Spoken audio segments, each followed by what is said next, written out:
も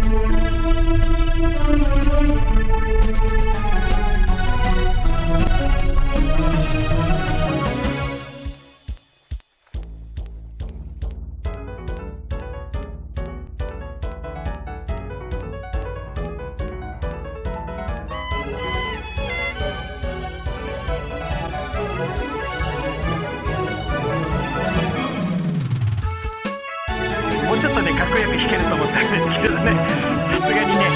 無理です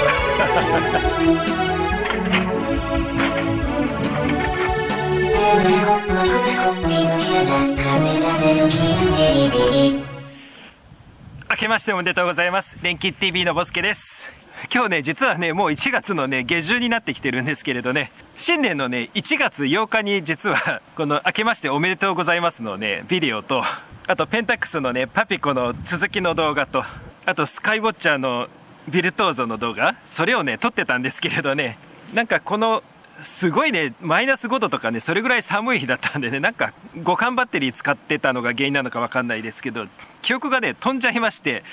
せっかく作ったのに悔しいなと思ってまたねこうして来てます。雪はねもうだいぶ溶けてきてますが、まあとりあえずね過酷なロケはまだまだ続きますね。まあと言いながらね私そこまでね寒さには弱くないんで、結構ねこんな格好でも大丈夫なんですけど、というわけでね今回の動画では詳しくやりませんが、昼間の部としてはねこのパピコの16倍の撮影の続きをしようかなと思ってます。前回ねパピコの動画作った時はねあんまりこういうアダプターがなかったので映せれなかったんですけれど、まあ今日はねしっかりと16倍の映像もね撮ってね次の動画につなげたいと思ってます。ではでは、さてさて、それでは次はねこっちのビルトーゾのねロケに入りたいと思います。はい、ということで今日のね晩ご飯ですが、実はなんとまたね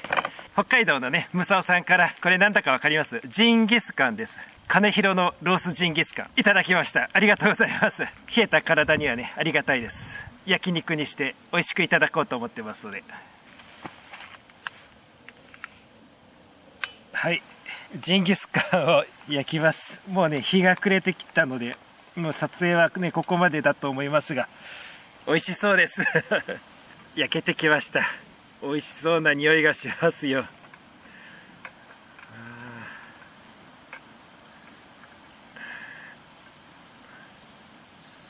よしよしよしよし美味しいということで今年もよろしくお願いします。ご視聴ありがとうございました。バイバイ。